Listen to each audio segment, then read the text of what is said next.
But the terms visiting hours don't apply to you.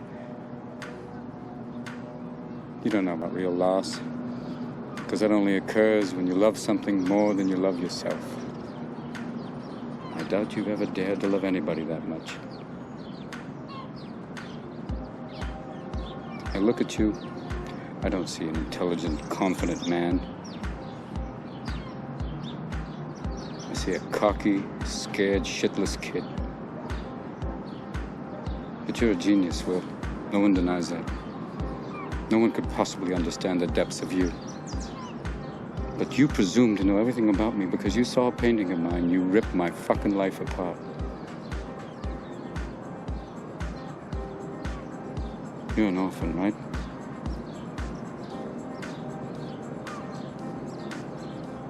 Do you think I'd know the first thing about how hard your life has been? How you feel? Who you are?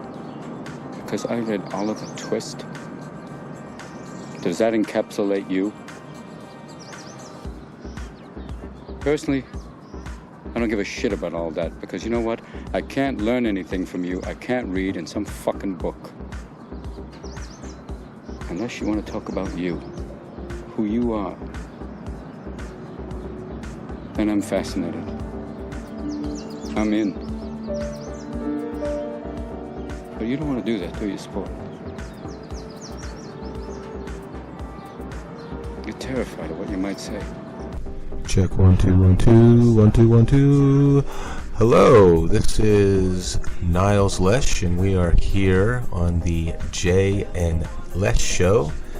And a treat for everyone is my new partner in the podcast environment, my good friend Jay. Jay, how you doing?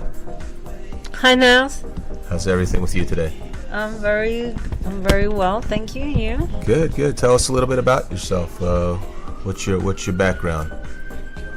Well, I am in the wellness industry, and for those who are not very familiar with what that means, is that I have been a massage therapist for I would say the last 20 years, and wow.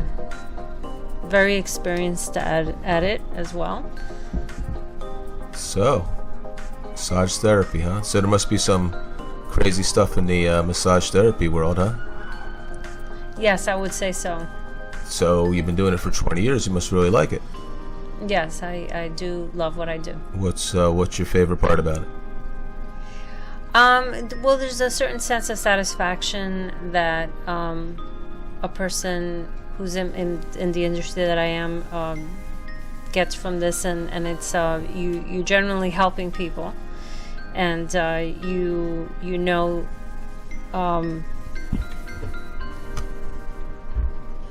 You know that you.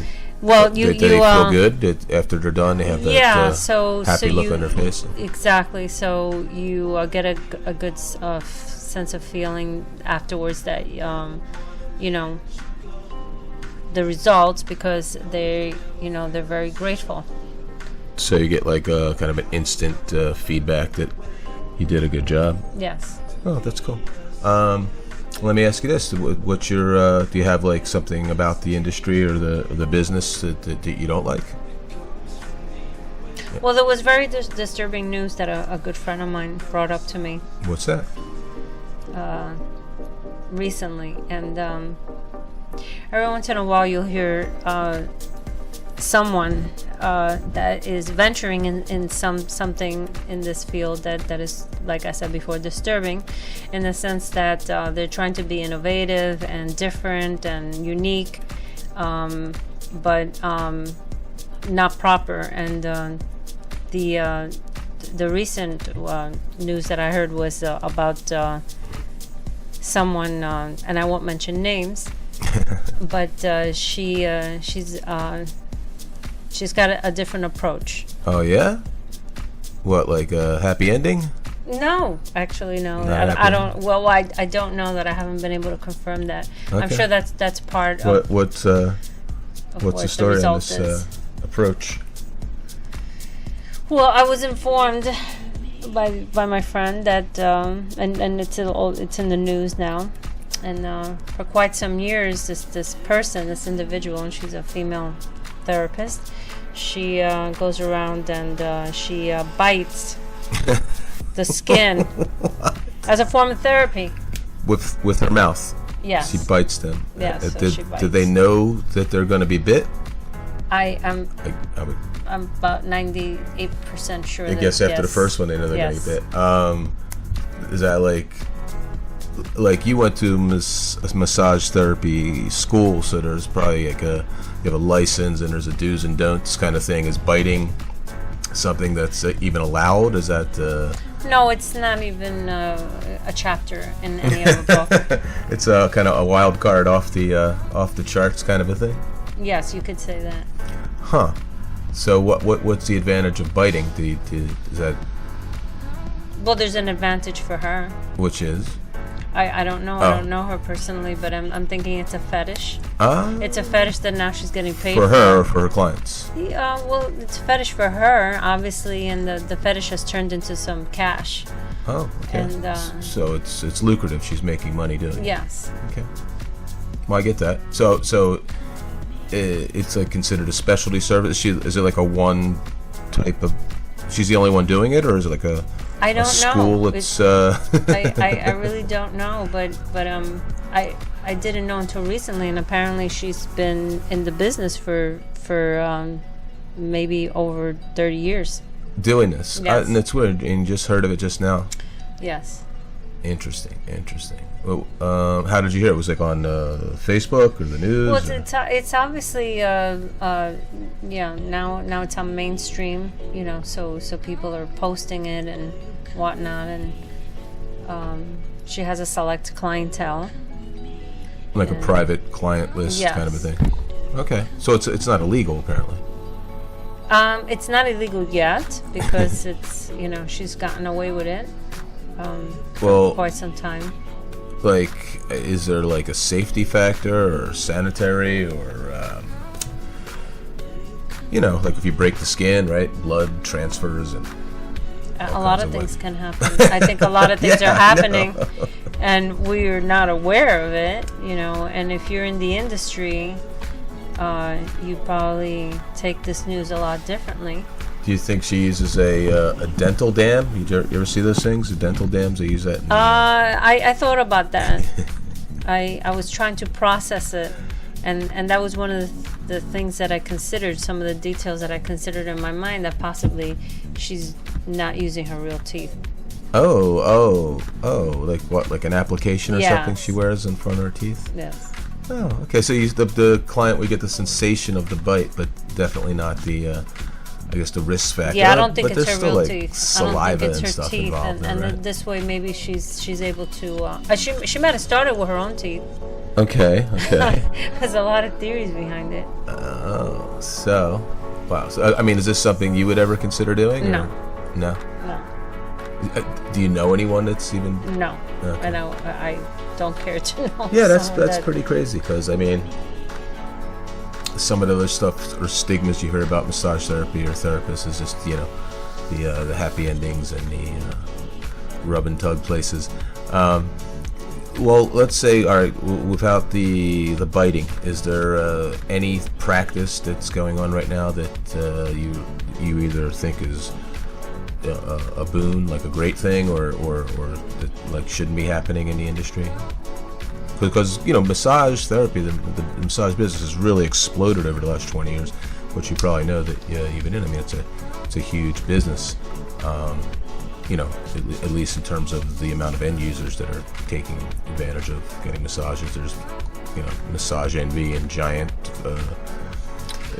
franchises that are all over the country that give relatively inexpensive massages. There's also people who are not licensed or certified, and they are putting their names out on Craigslist and just other sites, and they're advertising their name and their services, but they're not necessarily individuals who have gone to school.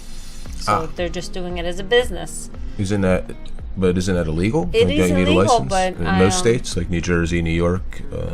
Anybody can post just about anything on certain sites, so it's a matter of somebody rats them out, somebody calls the right, agency because they have a bad experience, but until then they can get away with it because they're just advertising it as non-licensed services. Huh. So and they're just doing it themselves. They're not like a business. So I Right. mean, what if they get caught? They just tell them stop doing that, kind of a thing. not to mention all the places that a person can walk into thinking that they're going to get an actual massage, and it's not a massage. It's not a massage. It's a release, hand release place. So what about these that app Zeal? What's that? That's there's a couple of them like Zeal, There's Sochil, Zeal and there's Soothe. Soothe. Those are the two main companies that have branched out, and they've offered massage therapists an alternative to earning money and earning a decent amount of money if they have a volume-based clientele. However, I think there's a big risk. There's a huge risk. To the client or the? Well, for the, So it's like Uber, but for Right. massage therapy. So you're basically going to a stranger's home. Okay. You're at their mercy because you're going to their home. But now all their information is on an app in terms of their address and where they live. But you have no picture, no prior history of anything. Right. You're just going to a stranger's home, basically. And I guess things could happen, but I mean, I've never heard of anything happening. Have you ever heard of a bad Well, incident? here's the thing. Between two adults, a lot of things can take place, Oh yeah. and a lot of things won't leave the room. Mm-hmm. So there could be a fear behind it. There could be a lot of reasons why a person doesn't want to say anything. Are things happening? They might be happening that are inappropriate, but nobody's saying anything. It's not, it's not news right now. Do you think, like, I guess it doesn't always have to be like sexual. Some people just are looking for some type of companionship, and they don't have any other way of getting people into their lives, and hire a massage therapist for like an hour or so to touch them. Very Basically, likely. Some even people might need it. completely legitimate. Okay. Well, that's pretty interesting. So, have you ever had any strange experiences? Not necessarily, like the ones you were talking about, but just anything weird. What's the weirdest thing that's ever happened to you as a massage therapist? Well, I have been blessed, Niles. I have been blessed in this industry, and I really haven't had too many weird encounters. That's good. I have, friends that have, but I haven't had myself. Well, really. for the sake of the podcast, would you want to tell us any stories of anything weird that happened? Well, you have to stay away from working in certain places. As long as you stay away from those places, you're basically you're good. What kind of places would those be? I would say places that would attract certain clientele that are low end spas, maybe small spas, and just basically places that you go in for an interview and you don't get a good feeling. You Okay. have to follow your gut feeling. You have to be observant and look around and see what kind of people you see that are working there, as well as owning the place or managing it, and just details about the place. So, I mean, I guess doing this for 20 years and just you meet a lot of people, you must be able to read people fairly quickly and fairly Yes. accurately, just That is a by factor. getting a look at them. It's interesting. Oftentimes you hear in the celebrity world, sometimes you hear different things about different celebrities doing inappropriate or illicit things with massage therapists, John Travolta per se, and I imagine that stuff kind of happens, and you don't necessarily hear about it. But at least you have some kind of foresight to what's going on in people's minds. Let's see. You're in the news today. Did you hear about? Maybe you did. It's a pretty big story. Like Donald Trump and Stormy Daniels. Yes, I did. I guess she's a porn star of some type, and I think she's on 60 Minutes talking about their experience, which is like. Well, I do actually. I've been pondering on this for. Really? Hour What are your or so. thoughts? So my intake on this is.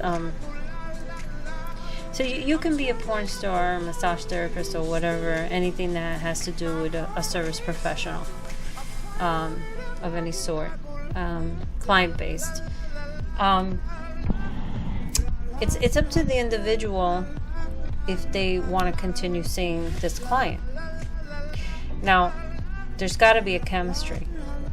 There was some kind of chemistry that actually attracted you to, that was very attractive for you to actually accept that invitation of whatever it was to continue business or whatever business it was. So I honestly feel that there's a possibility, a strong possibility, I'm just putting it out there, that this woman, Stormy Daniels. Stormy Daniels. Okay.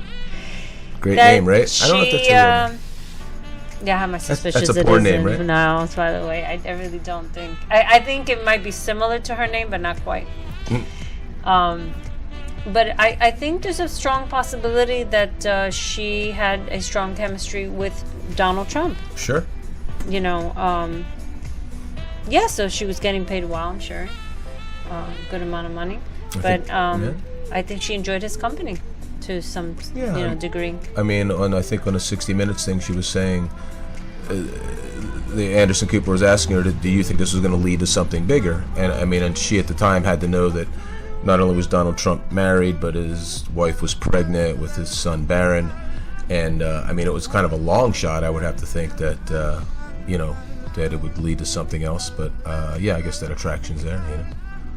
I mean, you must know people in your business that not necessarily anything beyond a massage, but they probably have long-term massage clients, like they've been with for 10 years or something, and that's a relationship in and of itself. So you think that's I guess it could be just talent and good massage, but there's probably some kind of human attraction or connection, at least, I would think.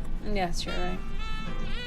But so Stormy Daniels, well, I guess she's, I don't know if you saw the interview, but her pupils were hugely dilated. I don't know what that, usually on television when you have the lights in your face, they constrict, they get smaller, but hers were like really big. I mean, I wonder, and maybe she had to take something to calm down before the... well, if you've ever had an animal, like a dog? Animals do that too. Yeah, they open up big. So I don't know if humans react in the same way, but I know as being a dog owner myself, my dog under certain situations and for no reason can have her pupils dilated enormously. Okay. It can happen through excitement, through nervousness. Yeah.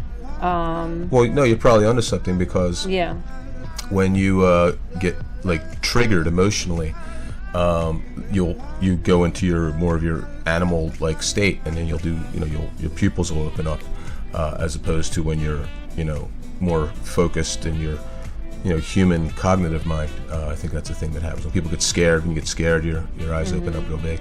Not saying that's necessarily what happened with her, but it was kind of a very noticeable thing. With her eyes, she has big pupils and even bigger breasts. Yes. You think those were like double D's? Well, getting off the topic, I'm not very versed at that. You're not. But I want to say that if I had to take a guess, they're not double D's. They're probably in the F. F, is that like a real thing, or they just make it up after? No, there's F. I don't know if there's anything after F. Yeah. Maybe there is double F. Probably something like that. Yeah. Do you ever have to massage people that have plastic surgery like that? Yes. Is that different or just the same, or? Well, I think They have there's different injuries, I there's guess. different stages of the surgery. There's see. post-surgery, and they sometimes they want to protect the breast that they just gotten. So you have to offer them some kind of towels or something. They usually tell you, but I mean, I know in Europe and other countries they massage the breast, but they don't do that in this country, right? no, that is not allowed That's here not in a the thing to do U.S. here. Huh, It is very natural and non-sexual in Europe and parts of Morocco Ooh, as well, and maybe other parts of the world, but not sure where. interesting. Because I mean, it seems like it'd be a good therapy, I guess. But well, anyhow, that's very interesting. Also going on this weekend, there was the March for Life. I don't know if you had a chance to see any of that on the TV.